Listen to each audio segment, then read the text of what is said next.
Good evening and welcome to NTD News. I'm Stephanie Cox. Here are today's top stories. A deadly winter storm sweeps across multiple states in the south. Icy roads leading to dangerous and even fatal conditions. In higher education, the College Board puts out its official AP African American Studies course. What has changed from an earlier proposal that Florida called illegal? Another search for classified documents at the president's beach home in Delaware. What was retrieved from Biden's Rehoboth beach house, and what was the White House's reaction? The Fed delivers a small rate hike, while Biden and McCarthy meet to talk about borrowing more money. An economist weighs in. The first hearing on border security held today by the House Judiciary Committee. Is the GOP laying the groundwork to impeach the Secretary of Homeland Security? We have reactions from both sides. And in the NFL, the one dubbed the greatest of all time, Tom Brady, announces his retirement again. What he says this time.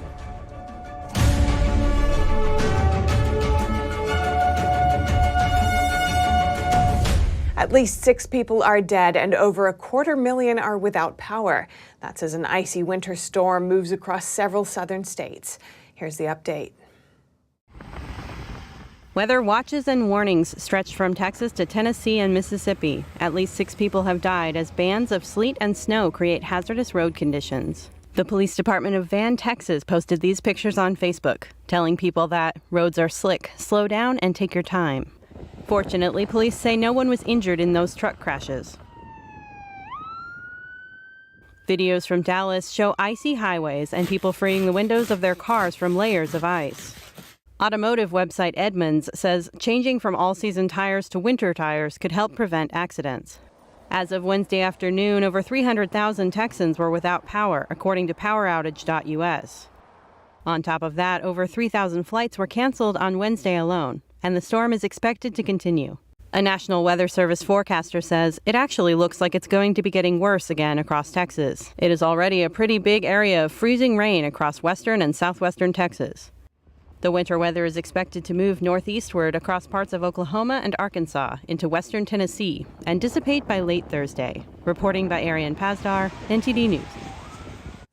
And in Memphis, Tennessee today, the funeral of Tyree Nichols. Vice President Kamala Harris and other politicians and activists were in attendance, calling for change.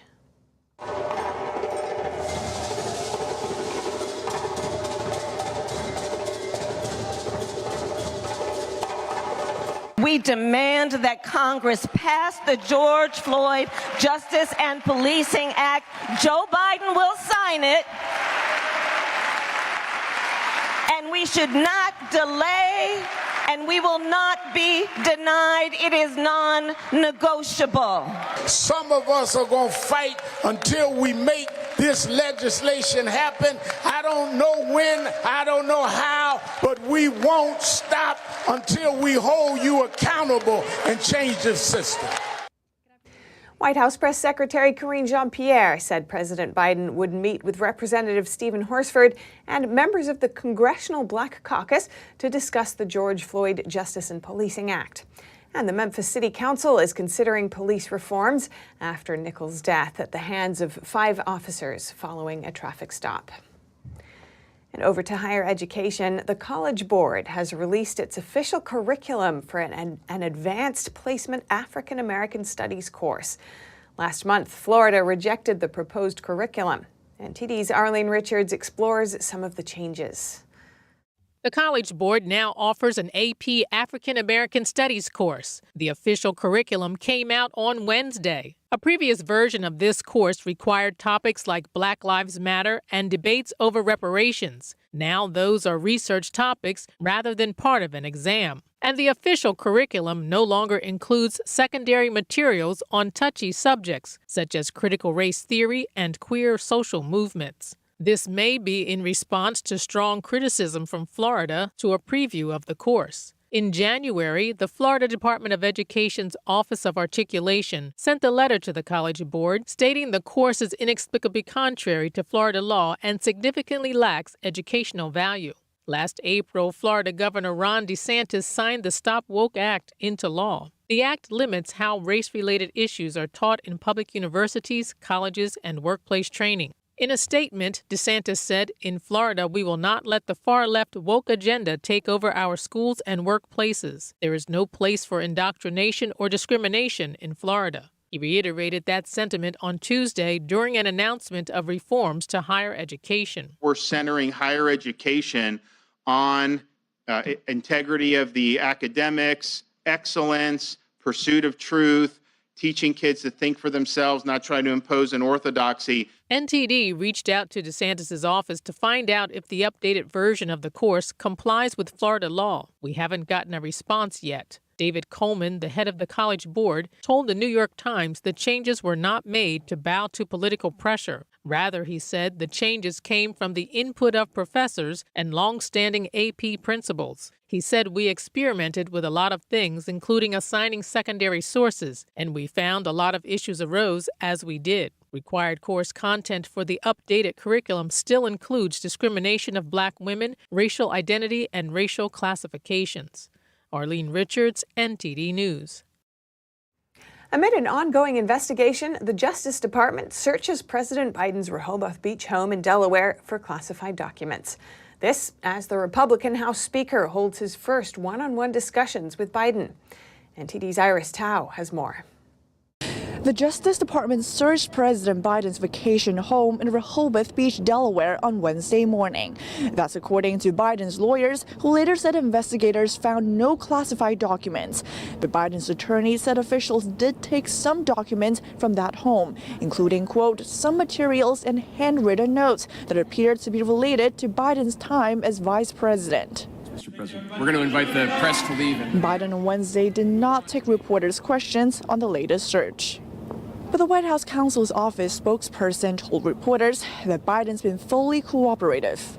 Offering unprecedented access to his home in Wilmington, to his home, every single room of his home in Rehoboth as well. But he wouldn't say if the FBI had searched any other locations related to Biden.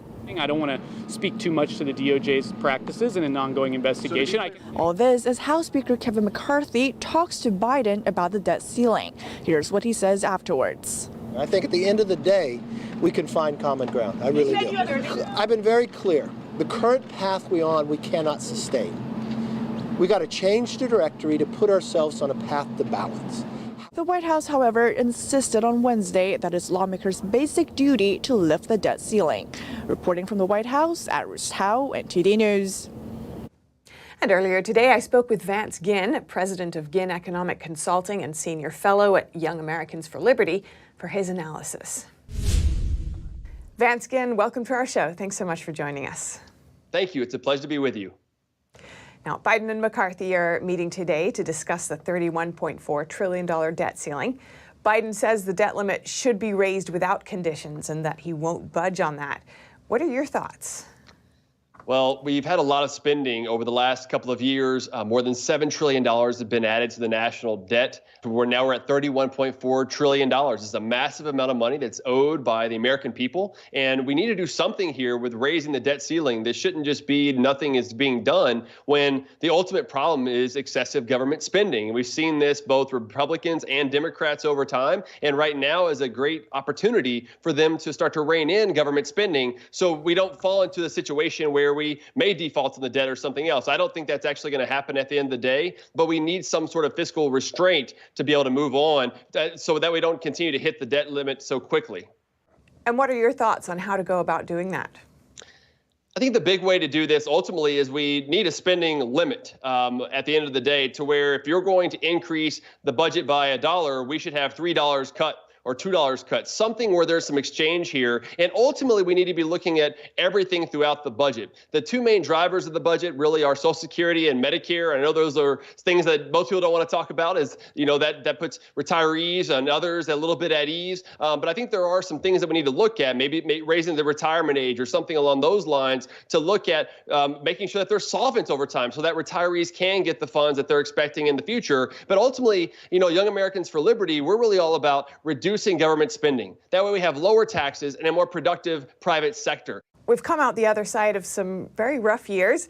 Supporters of raising the debt limit say the spending is warranted in these times of needs. What are your thoughts on that? I think initially, when you think about 2020 and what happened during the pandemic and the shutdowns and the recession and how many people lost their jobs during that time. I mean, look, I was in the White House as chief economist of the Office of Management and Budget at that time, and I noticed that there was a lot of opportunity for increased spending as they sent out checks, Congress did, and everything else. And so maybe at that time, that was the right thing to do. But now, 2.5 years later, and even after that period, there was a lot of excess government spending, large spending packages that went into the economy, and we just didn't get the return on investment that we otherwise, I think, would want from the government spending. Some supporters of raising the debt limit say that failing to do so could cause a recession, but you've said that it's the government's previous and current spending that's causing a recession. Tell me more about that. I think ultimately, whenever you think about government spending, what is that really doing? It's just redistributing dollars around throughout the economy. It's taking from some and it's giving to others. And when you're doing that, you're not really growing the economic pie. We're not getting economic growth. In fact, it can disincentivize people to work if you're giving them more in safety nets.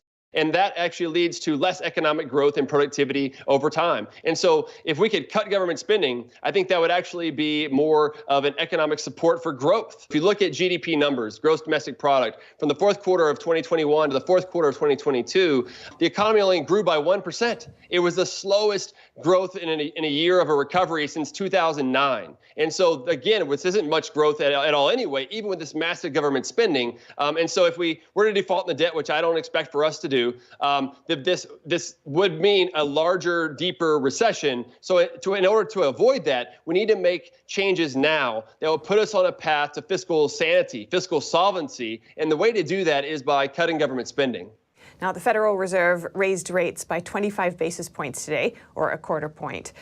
That's the smallest hike since March. What's significant about this? Right. I mean, the Federal Reserve raised their target interest rate 25 basis points with a range from 4.5% to 4.75%. And they started this, as you said, from March 22 to now. This is the 8th hike.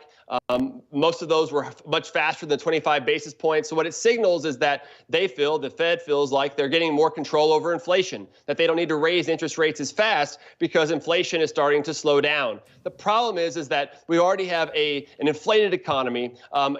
Food prices are up 10% just year over year. Core prices, even if you exclude food and energy, is up almost 6% year over year. That's 3 times higher than what the Fed would like to have it at 2%. So there's still a lot of inflation in the economy. And look, ultimately, we've got to look at the Federal Reserve's balance sheet, which is around $9 trillion, a massive balance sheet that they use to pump money into the economy, manipulate markets. And until we can finally end the Fed, which I would like to see, and the Young Americans for Liberty would like to see, ending the Fed one day, you've got to put in some monetary rules. And while they only raised the basis, the Fed funds rate by 25 basis points today, I'm hoping that they'll make other measures, because if not, inflation will continue to soar and hurt Americans. We've had 21 straight months of real wages declining year over year. That's hurting Americans. They can't keep up with all the prices that are going around them, much less eggs. And so we've got a long way to go here. I think the Fed will continue to raise rates for a while longer, which is why the stock market was down initially after they raised their rate. And so we've got more to do.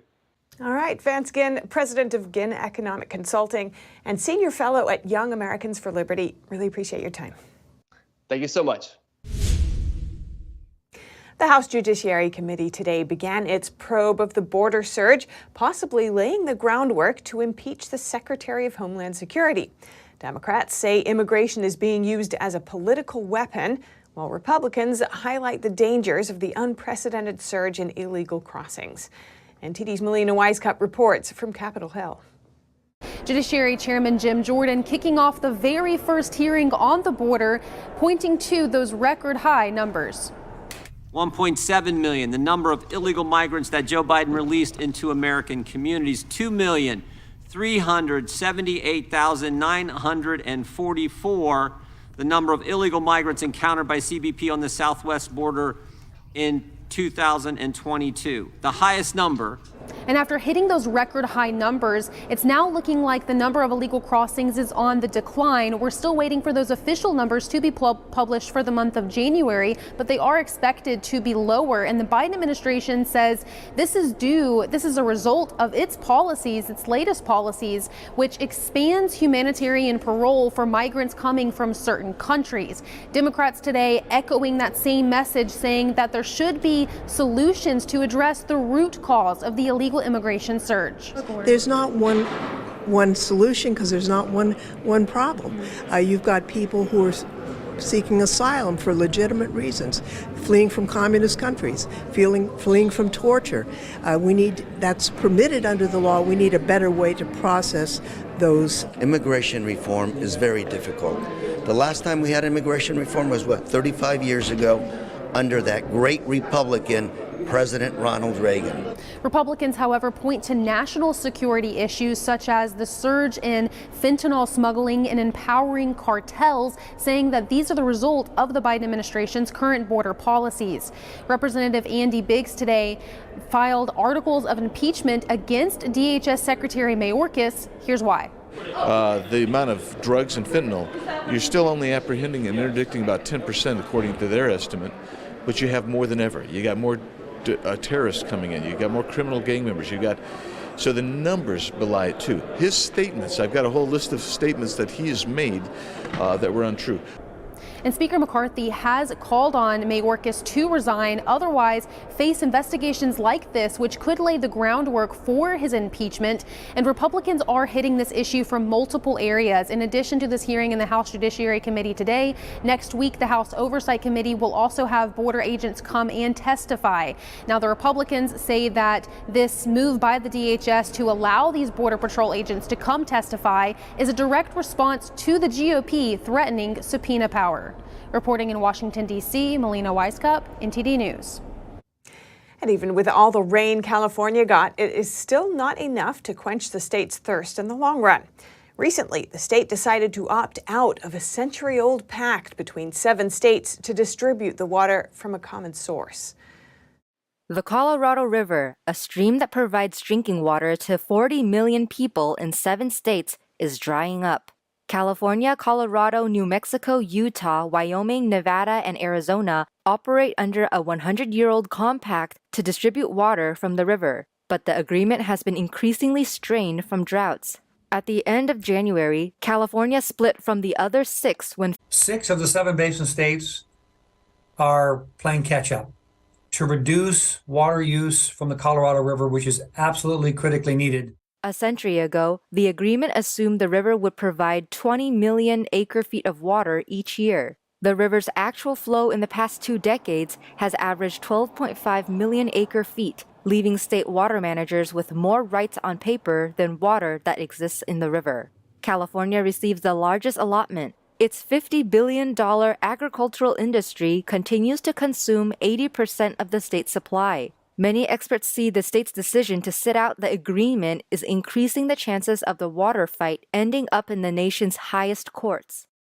We have a situation where some of the water rights holders in California are saying we're not willing to give up more water, and we think we have legal rights, and we're willing to go to court if we have to. And that's not a solution here. And there's not enough time to litigate these issues. So much is at stake. According to Hayes, drastic conservation will be needed to protect dwindling reservoirs from overuse. And if you have any news tips or feedback for our show, you can email us at eveningnews@ntd.com. And coming up, a new survey on Americans' opinion about aid to Ukraine. The poll indicates dwindling support for the amount of help the U.S. is providing. And in football news, he's won a record 7 Super Bowls and is the all-time leader in numerous categories. To date, Tom Brady is retiring. NTD's Dave Martin recaps his saga. That and more coming up.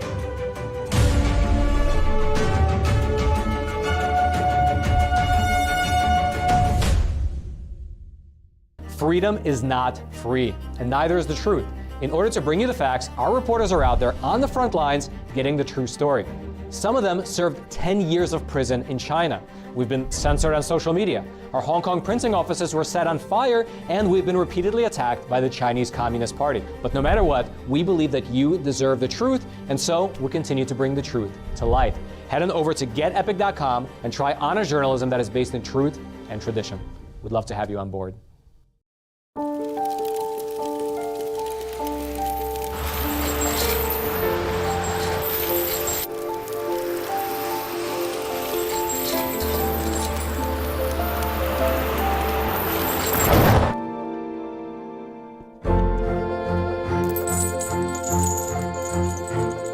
Did you know dragging chains can spark a wildfire?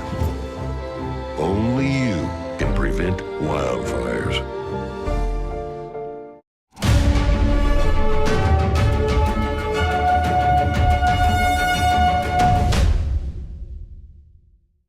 More and more Americans are now saying that the U.S. is giving too much aid to Ukraine. That's according to a new survey conducted by the Pew Research Center.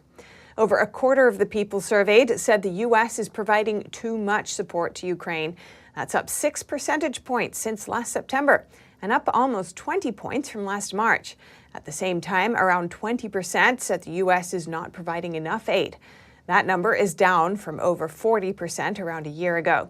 However, the number of Americans who approve of President Biden's overall approach to the Russia-Ukraine war is still higher than the number who disapprove. Over 40% approve of the approach, while about a third disapprove. And now over to sports news. Here's NTD's Dave Martin with today's top stories. Thank you, Steph. Tom Brady's retiring again. Brady famously retired last year, only to unretire some 40 days later. This time, though, in an announcement made on social media, Brady seemed very serious about it. I'm retiring for good. I know the process was a pretty big deal last time, so when I woke up this morning, I figured I'd just press record and let you guys know first. So his farewell was short and sweet, saying you only get one emotional retirement essay. The man who won a record 7 Super Bowls and is the all-time leader in passing yards and touchdowns thanked everyone from his family and friends to his teammates and even his competitors. I could go on forever. There's too many. Thank you guys for allowing me to live my absolute dream. I wouldn't change a thing. Love you all. This season, though, wasn't exactly a fairy tale ending for the one dubbed the greatest of all time. Brady's Buccaneers struggled on offense while dealing with a number of injuries to their offensive line. The team limped into the playoffs with a losing record and were beaten soundly by the Dallas Cowboys.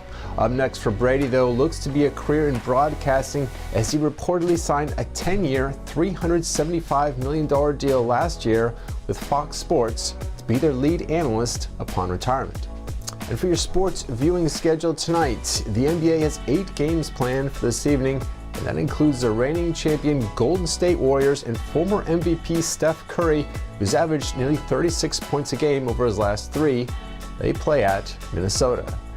And finally, for you hockey fans, another slow night in the NHL as just 2 games are on tap. The Buffalo Sabres host the streaking Carolina Hurricanes, who've won 6 in a row, and the Boston Bruins, who have the league's best record, play at the Toronto Maple Leafs. And that's it for your sports news today. Steph, all yours.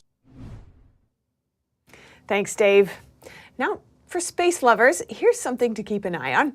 A comet that visited us tens of thousands of years ago is streaking back our way. And today is the best day to spot it in the Northern Hemisphere.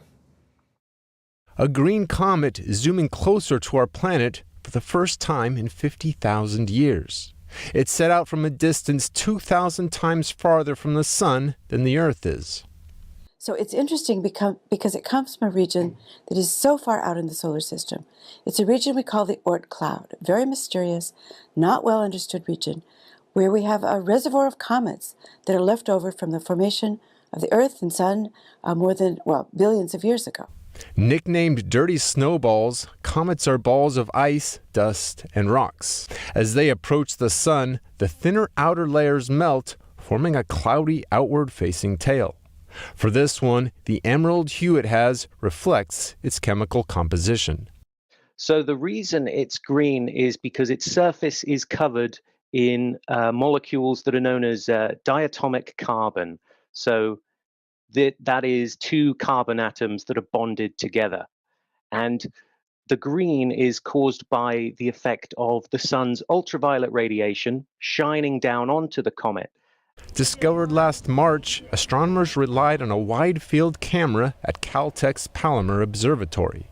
But now, it's possible to capture the beauty of the comet with binoculars. The comet will appear as a very faint, fuzzy patch in the sky. It will come around and brighten up where we could see it toward the north, passing fairly near the North Pole, and then move around, diving quickly toward the southern hemisphere. It's likely to be too faint to see with the naked eye, so people should try to find it with a pair of binoculars or a small telescope. NASA scientists are expecting new discoveries from observing the comet. We're going to be looking for the fingerprints of given molecules that we can't access from the ground. So things that are in our own Earth's atmosphere, like water, carbon dioxide, carbon monoxide, methane. We're going to be looking for those fingerprints in this comet and be able to study things that we haven't been able to see. Stargazers in the southern hemisphere will have to wait until next month to catch a glimpse. And that's all for today's news. Thanks for tuning in. I'm Stephanie Cox. Good night.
Thanks for watching us on YouTube. Did you know YouTube only keeps selective videos on its platform? So if you want to make sure you get the full picture, just subscribe to our newsletter.